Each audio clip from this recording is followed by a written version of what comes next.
the principle of the line, which is really the revolution in urban design that NEOM is pioneering. And we can talk a little bit more about that as we go through the rest of the panel in the session.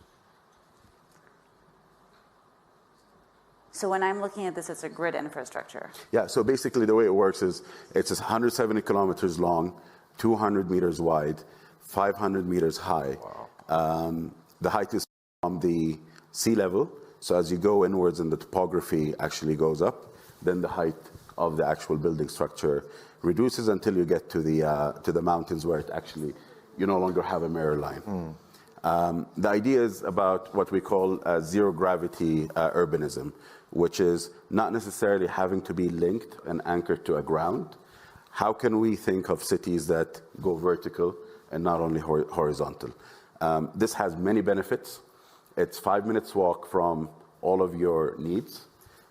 Each module is 800 meters wide, and each module will take 80,000 people on average. Obviously, some are going to be more densely populated than others.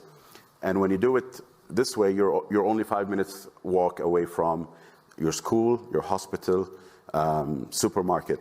The other thing is that the catchment area becomes a lot bigger.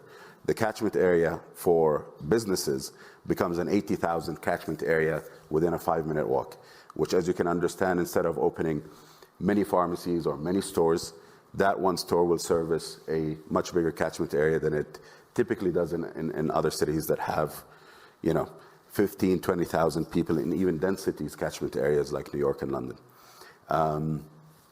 The idea as well is to reduce the footprint. So imagine 9 million people living on 34 square kilometers. And if you compare that to other cities, it's almost the 2% of the size of London, yet taking the same amount of population at end state. The first module is going to finish in 2027, end of 2027. And as you can imagine, this is a generational project. So it will continue to go on until 2045 when the whole project is complete.